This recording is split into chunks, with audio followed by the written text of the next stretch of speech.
we just got to Santa Monica. We're really excited to start shooting. I say we're really excited. In reality, we just spent 30 minutes complaining about how early it was getting up in the morning. Vitaly was complaining. He was also complaining a little bit. Got to get them when their mouth's full so they can't say anything. We're gonna go get started and begin to enjoy this beautiful weather. Are we rolling? Because it's time to get started. So we just showed up to Santa Monica in California, and right now I want to put to the test the iPhone 13 Pro Max versus a cinema camera. And we're gonna see how it holds up under a few different categories. Some like stabilization. We're gonna check out the lenses. We're also gonna check out the dynamic range and the focus and maybe something else. But listen, okay? If you ever wanted to see how a C200 holds up against an iPhone, this is the video for you. Oh, okay. Dude, this contraption right here. Hey, that camera looks crooked. So right now we're gonna test out stabilization. I wanna see how the iPhone's gonna match up against our cinema camera, but here's the trick. iPhone obviously has the upper advantage here with the internal stabilization that the lenses provide, where our cinema cameras do not have the same advantage. And the only time we get that mostly is in the optical image stabilization that is within the lenses themselves. So cinema camera doesn't really have the advantage here, but I still wanna put them to a real world test and see how they perform side by side.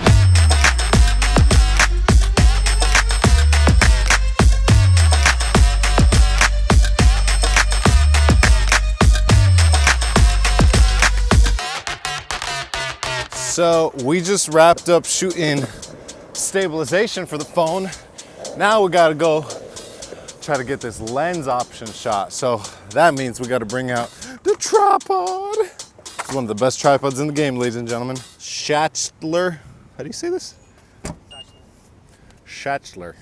Satchler. So now we're gonna be talking lenses. I don't know why I'm speaking into a lens, but we're talking about lenses, okay? The difference between iPhone and cinema cameras is with the iPhone, you obviously have the lenses pre-built right into your phone. But with the cinema camera, you're gonna have to get something like this as one of the three options for your wide, medium, and then telephoto lens in order to get the same look. So you tell me, is it worth it?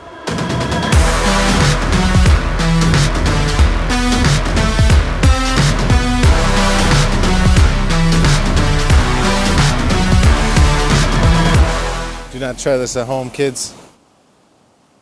Woo! Oh, that 100%, look at that. Ow!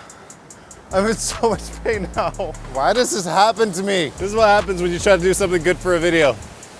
You hurt yourself. We're not even halfway done with the shoot and I already traumatized myself, so this is great.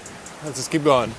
All right, let's talk dynamic range. We have our iPhone, which effectively has a slight upper hand here with HDR mode, which is high dynamic range. What effectively that means is the iPhone will compress and put together multiple images to preserve both the highlights and the shadows, which poses a problem for the cinema camera, as you guys can tell, because it does not have HDR mode. So that means whatever settings you set, you're kind of stuck there. In post afterwards, there's nothing you could do on either the iPhone or the cinema camera. So I highly suggest if shooting with the cinema camera, make sure your settings are right because you're either choosing between shadows or highlights. What you got? Quick update, I am still hurting a lot. Woo! Look at that juicy burn. Why? Because I decided to slide down a lifeguard tower for absolutely no reason. Pick your battles. Boys and girls, pick your battles. So now let's try cinematic mode in real life. So right now, for me, testing something like this is really important in a situation where I might actually use my iPhone because cinema cameras, they're pretty consistent, they're pretty reliable because whatever depth of field you set, you're effectively gonna get that with autofocus within your lens. Now, iPhone's a little different because it's composing your shot in real time using AI. So it's blurring out your background. So whenever you rack focus or, expect it to perform like a cinema camera does, it can't always do that because we're still dealing with a computer that's generating a background. So obviously we're gonna have a slightly different look and feel, but I think generally speaking, the fact that we have effectively what portrait mode used to be for photos, but now in cinematic mode here, we have a lot of cool little options. But again, yes, it does not focus around the ears as well as it could. Obviously, it's gonna fall off with the hairs. There's still certain things that the iPhone needs to get right, obviously. But I think more or less speaking, the fact that we have cinematic mode and it could do this already just live, this well, I think it's a great start. All right, time to change the location up a little bit.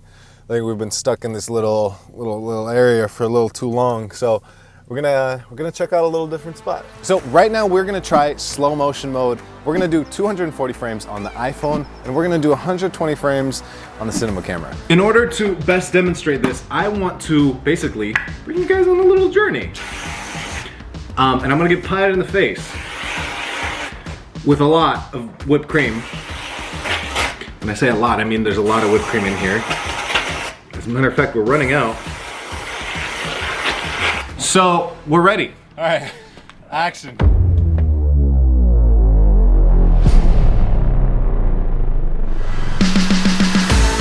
Yep.